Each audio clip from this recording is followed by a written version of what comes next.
Roll Tide, everybody. Bama with a QB commitment, the second QB commitment, and maybe this young fellow wants to follow in the footsteps of the great Tua, going to the island of Hawaii to pick up Bama's newest commitment. Like, subscribe, thumbs up. Thanks for being here. Brought to you by Pearl River Resort, Philadelphia, Mississippi, the Azaleas, the Oaks, two amazing golf courses at Dancing Rabbit Golf Course. Let's get this party started. We got a lot to talk about. Great to see you guys today. Roll Tide.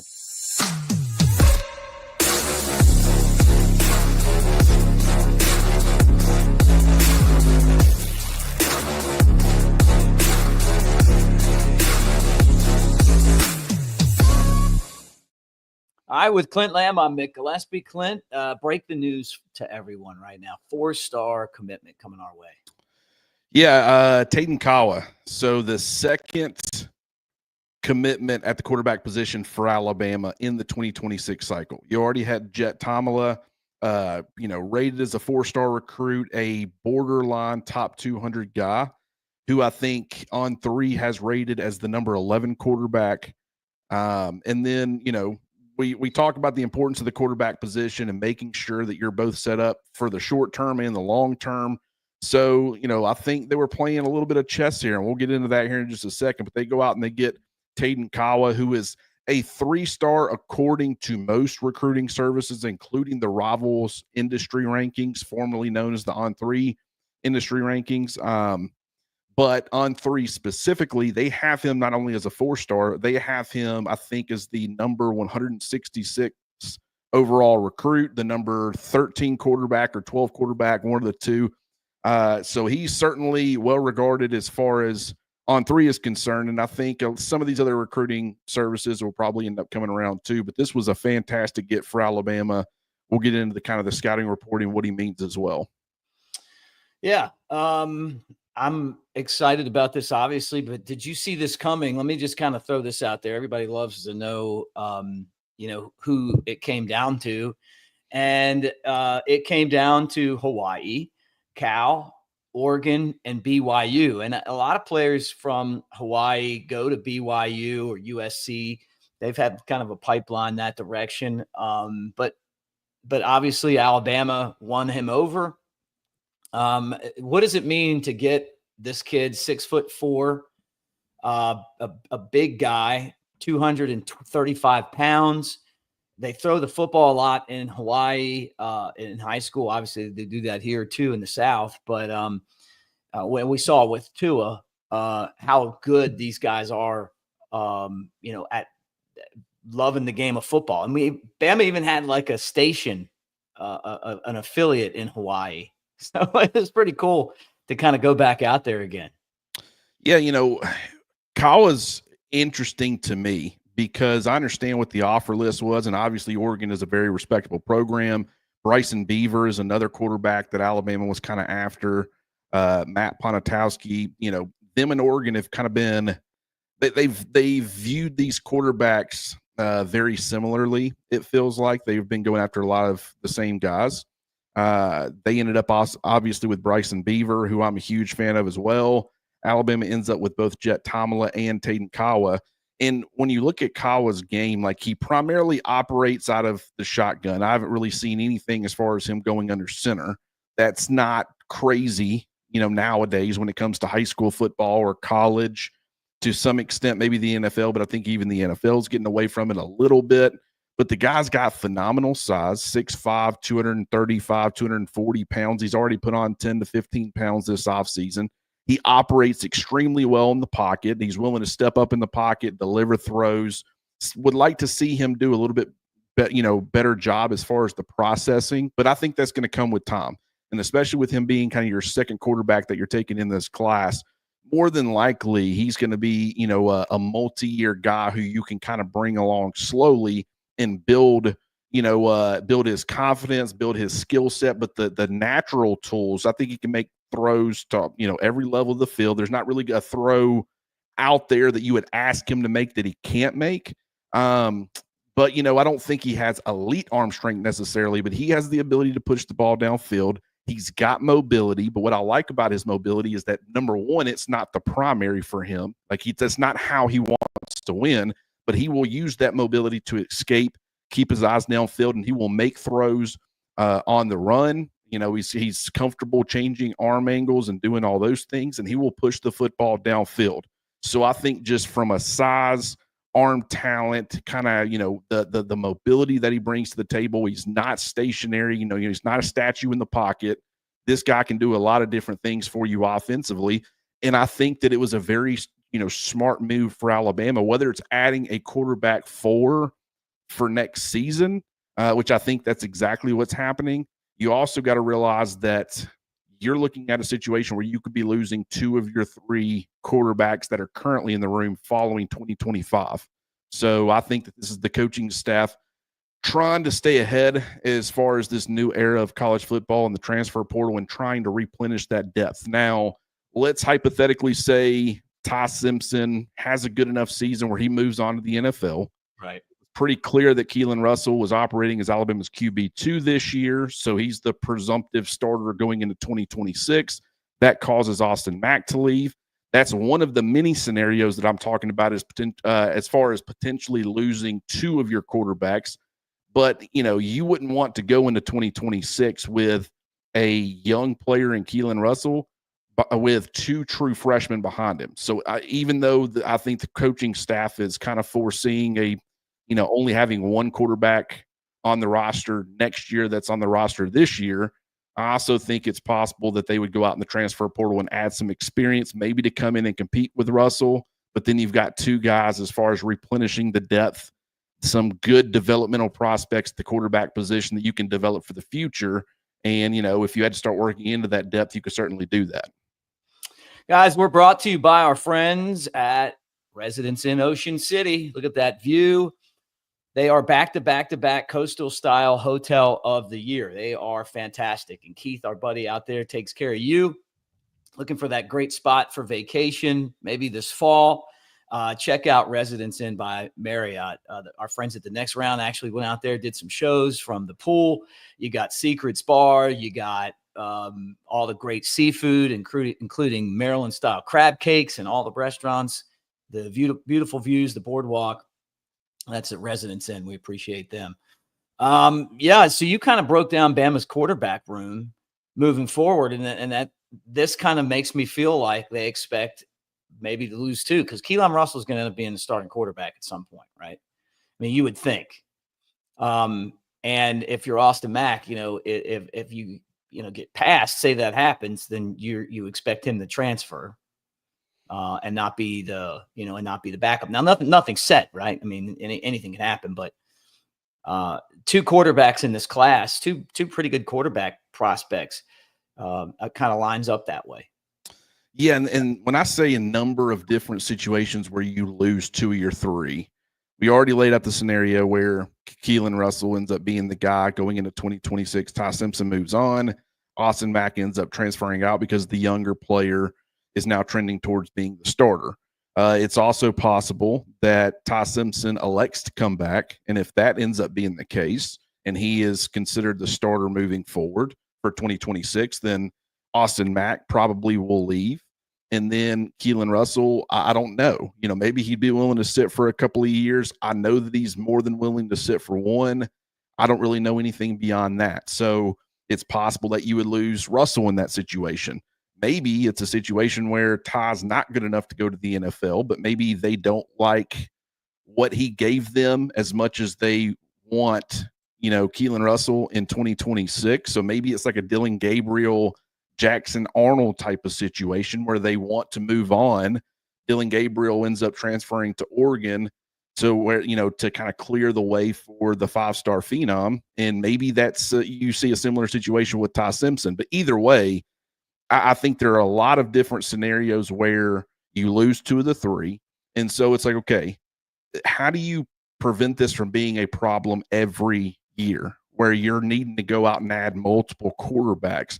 Well, if you can get 4, that you feel good about, then you could potentially have like a guy like Kaawa, he's probably willing to sit for a couple of years. So that's like a guy in that room where as he gets experience, he's got some tools, some things that you like.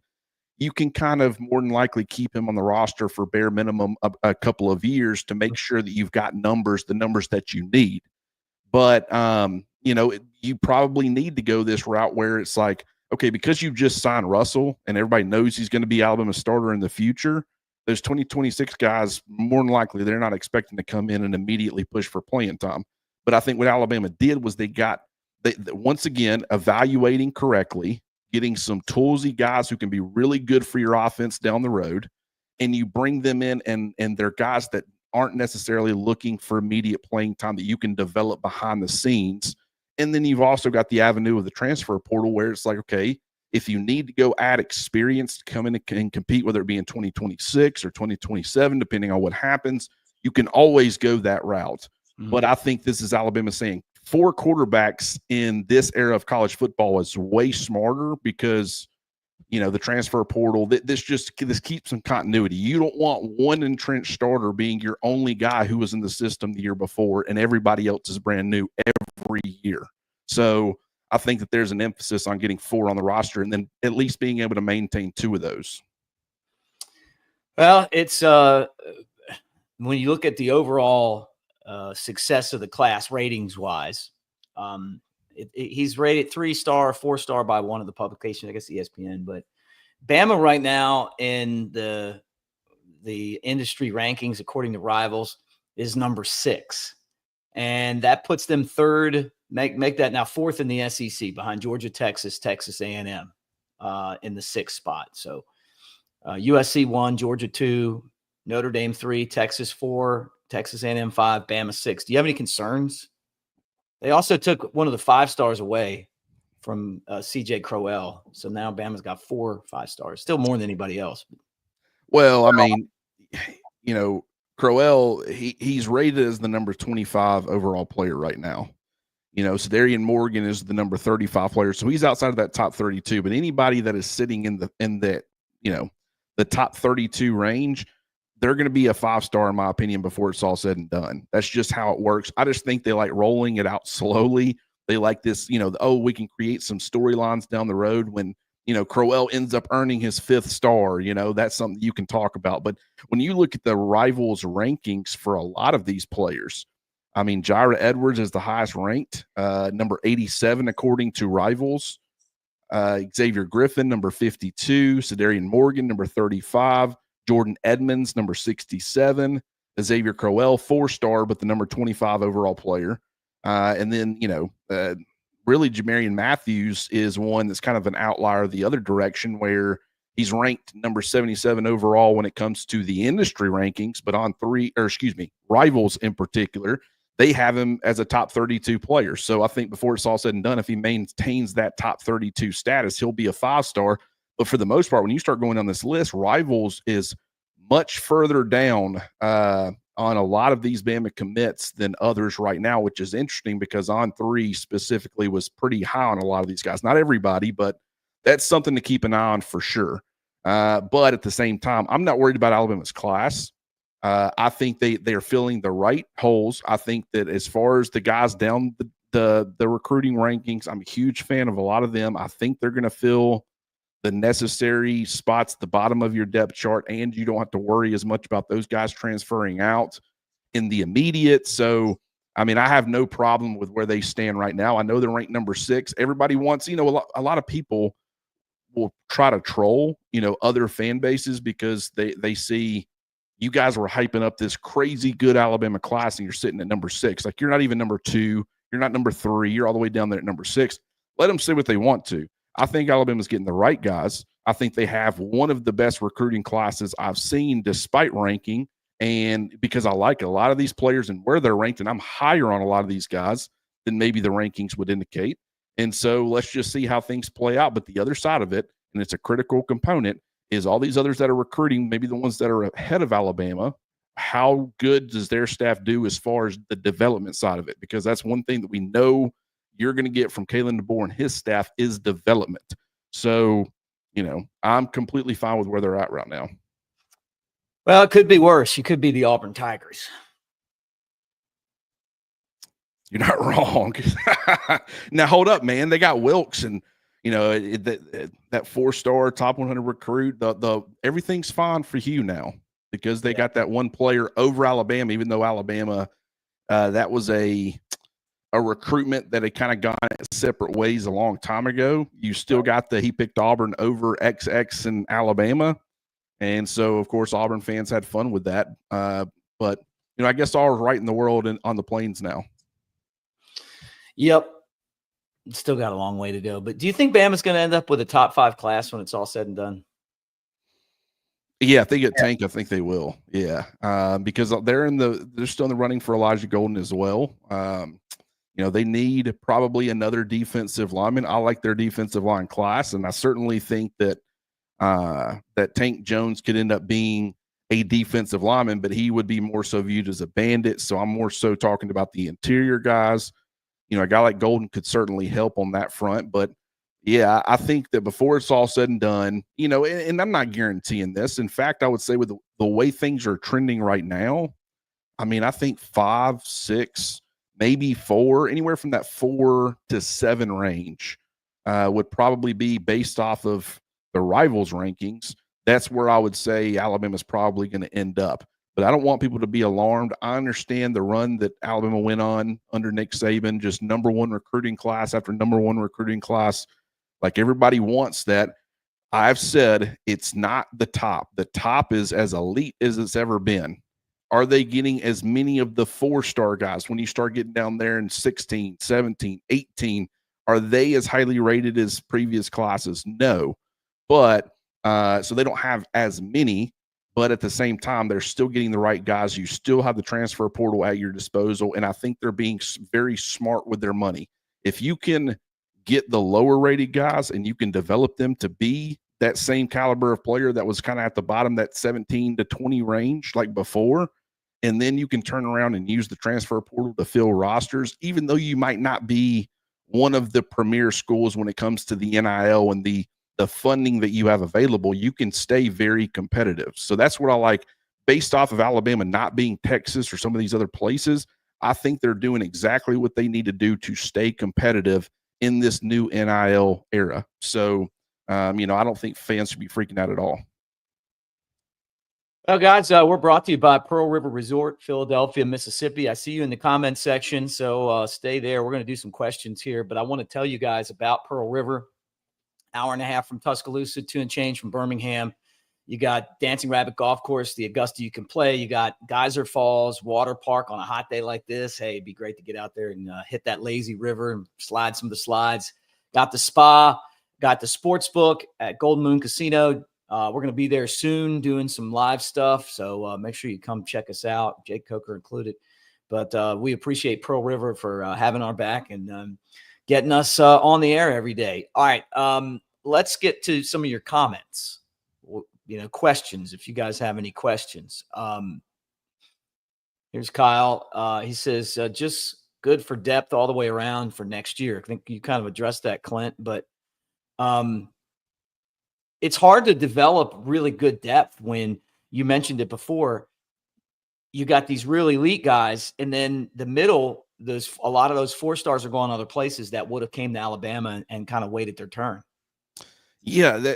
So it's, once again, the bottom of your recruiting class looks pretty similar. Like Nick Saban always had kind of, 3 or 4 3-stars. You might have a couple more than normal, but that's not surprising. And then the top, the number of 5-stars, the number of top 100 recruits, very similar. So you're talking more of the guys who are ranked outside the top 100, maybe the guys who are in like that, 150 to 250 range. Maybe you have 2 or 3 or 4 fewer than you may have had in some of those Nick Saban classes. But you also are having to pay all of these guys. So it's not just going out there and offering a scholarship and you got a certain amount and everybody's got the same amount. You've got to be smart with how you're spending your money. So I think the approach right now is more so, okay, we won't be able to get as many of these 4-star players, but we're going to get the guys that we really like at the top. We're going to go hard after them. We're going to win more of those battles than we lose. We're going to also get some guys as far as ranked outside the top 100 who can come in and compete. I think with the offensive line, that's kind of what they've done. No top 100 players right now, no 5-stars, but they've added a few pieces that I think can really help the depth of the offensive line, especially when you trust this coaching staff's development. But then at the bottom, you are trusting your ability to turn some of those 3-stars, those guys who are kind of being overlooked, like a Zay Hall. Like, that's a guy that really not a lot of places are looking at right now, but he's 6'3", he's 245 pounds. He runs close to a 4.5 40. I mean, he's got a lot of tools where it's like, okay, if we can develop this guy properly, we can have a much better player than a quote unquote 3-star recruit on a roster. And he's not going to break the bank.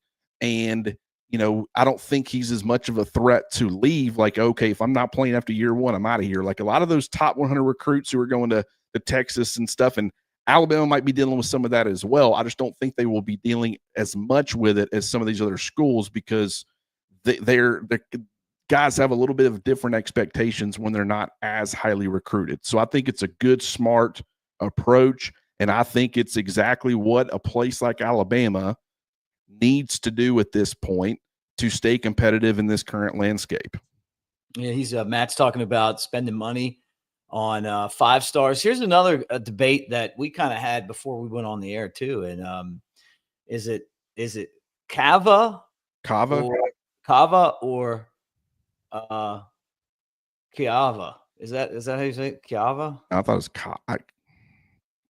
I'm still not picking up what everybody's putting down. Hawaiian? Are you going to work on your Hawaiian? Yeah, I'll get it. You have no idea how long it took me to get Tungavaloa.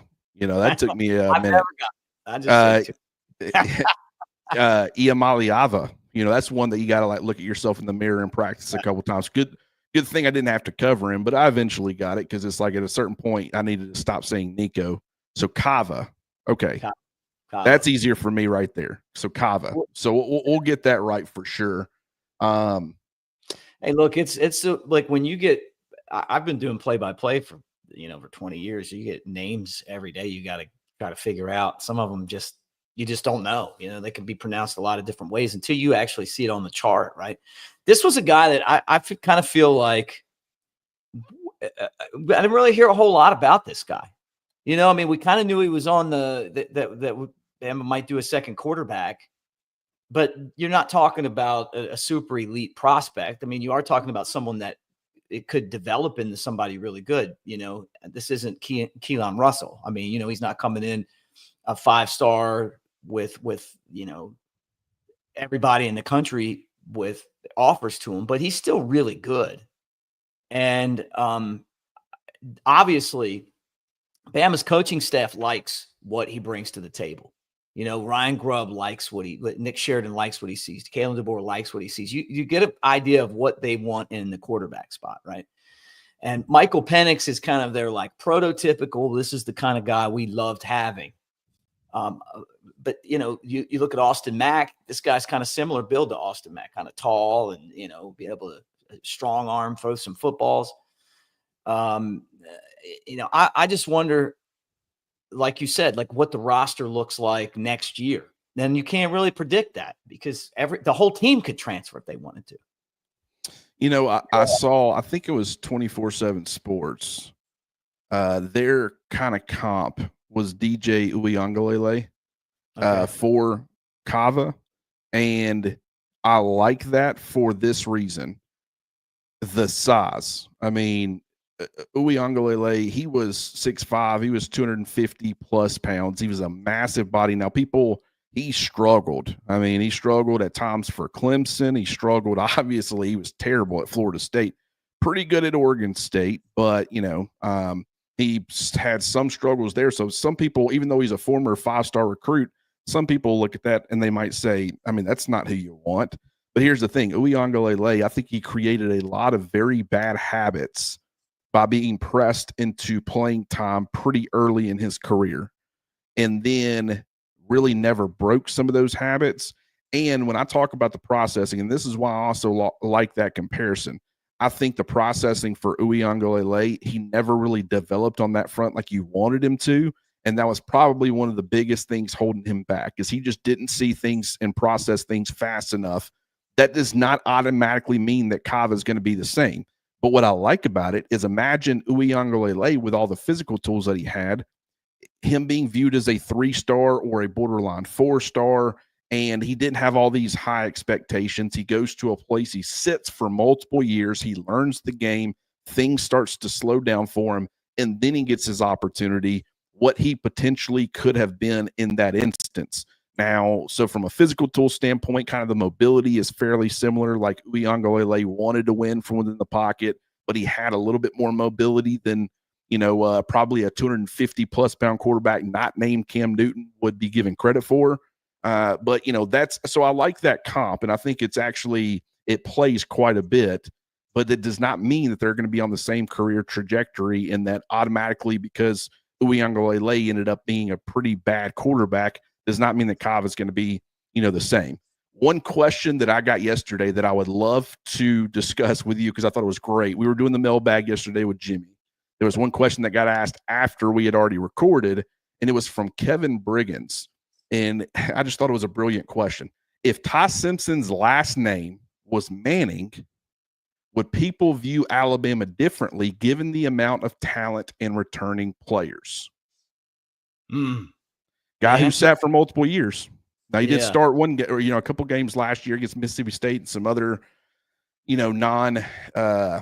Power 4 school. So, I mean, a little bit more experience. But if you gave Ty Simpson Arch Manning's last name, with all the returning talent, we talk about the offensive line, the way it's being viewed, the wide receivers, everybody's biggest question mark is the quarterback. And, okay, what can, if Ty Simpson's good, Alabama's going to be really good. But if he's not good, people are questioning it. If you just gave him, if he was Ty Manning, how do you think that would, the Alabama's 2025 season would be viewed right now? Yeah, I think that's a great point. And I think that's an easy question. Yeah, I mean that's we'll get some of that cooking too, though, man. You commit to Alabama, and I mean, like it's a rarity that you lose your fifth star like Crowell. I mean, normally you get a star, can kind of being part of the Alabama program. But I mean, it's kind of look, Manning's royalty in football, and so Simpson's going to have to go out there and prove himself. In a way, it's almost better because you just want to have you want the guys focused on what they need to be focused on, right? Making reads and learning plays and doing things, that being disciplined, which is something they didn't do last year. But no doubt about it. Look, you feel bad for Arch because he's like honestly, he's kind of like Tim Tebow. I don't remember this much hype surrounding a quarterback since Tebow went to Florida, and he lived up to it. Tebow did, and I think Arch will. I don't know that the physical tools are as good, but at the same time, like where he feels very like Tom Brady, Peyton Manning, like their physical tools maybe might not. I mean, they didn't have the Patrick Mahomes type of arm, or the Josh Allen type of arm, but they had strong enough arms. And obviously Tom Brady's got a lot stronger kind of as he continued to progress throughout his career. Drew Brees was never really like the most toolsy guy on the planet. He wasn't big. His arm strength wasn't great. I think him going to a dome really helped him in his career and playing half his games in a controlled environment. But, what those guys had was just all of the other stuff. And, that's where I think Arch is really strong. I don't think he lets any of this pressure get to his head. I think he's humble. But what I don't understand is everybody questioning Ty because he's sat and waited for a while, when you've got a lot of recent examples of guys who have done that and been successful. Like, Mac Jones is another one for Alabama. And the way that the situations are similar in the sense of, he was, Mac Jones was surrounded by talent, and you loved all the talent that they had. I think Ty Simpson this year, he's going to be surrounded by talent. You have, obviously, you have Garrett Nussmeier, but you also have Carson Beck at Georgia, who sat for multiple years, ended up being a good player. Now, granted, I think he faltered a little bit last year, and I just don't think that guy has the love needed to play the game at a high level. But Nussmeier loves the game. Ty Simpson loves the game. Mac Jones obviously loved the game. So it's like, but you have a lot of examples of guys who sat, but yet everybody's kind of, they're holding it against Ty Simpson for sitting. And it's like, I mean, I think bare minimum, he's going to be good enough to operate the offense to a point where he can take advantage of his playmakers. The defense is going to be good enough to give them opportunities. I think they're going to win a lot of football games with Ty Simpson. There's nothing that I look at with him and say that's going to be something like if he was like a high turnover quarterback, even if he was Garrett Nussmeier, it's like as much as you love Garrett is a gunslinger. He's fearless, but some of that stuff can get you beat. And I think, Texas A&M kind of comes to mind. It will get you beat. And so I think Ty Simpson, he's smart with the football. I think he's going to take the right chances. So I don't really worry about him being a guy who's going to lose Alabama football games, but I think he's got enough playmaking ability and he's going to have enough talent around him where he's going to be successful. So I really don't get the criticism on that front. But I guess we'll find out here in just, 5 weeks or so. It's that time, and you guys want to look good when football time comes. Crimson 20, that is our rowback code. I was actually at lunch the other day. I looked over, and a guy had this green Augusta rowback that he was wearing. I said, man, I like that. He said, the dog gets a lot of attention, that dog logo. And it's a comfortable shirt. He said, I got one for every day of the week. And I said, well, use Crimson 20 next time. You'll get 20% off each email address. But when you're out on the golf course, you're rolling tide at the stadium, they got some really great Alabama gear at Rowback. Clint, any final thoughts? No, that's going to do it. Good get, Kaawa, Tayden Kaawa. Thanks for everybody who corrected us. Hopefully we'll have that right moving forward. But I think this was an excellent chess move by Alabama's coaching staff as far as maybe setting themselves up where they can have 4 quarterbacks in the roster in 2026. But, we'll have to wait and see. But once again, toolsy guy. I probably like Tomala just a little bit more as far as the raw tools and ability. But Kaawa is another one, man, who I really like what he brings to the table. And I think he's going to fit in Tuscaloosa. Brought to you by Pearl River Resort. And we'll be over there soon for our SEC preview, Jake Coker and company. So maybe you guys can swing over for that or just whenever. But they got everything you need there, the sports book, the golf course. They've got great acts like Jeff Dunham, the comedian. We went to Boys to Men last year, had a great time. Big and Rich there. They have a ton of great acts, but you can find out more on their website. Thanks, guys, for hanging, and Roll Tide.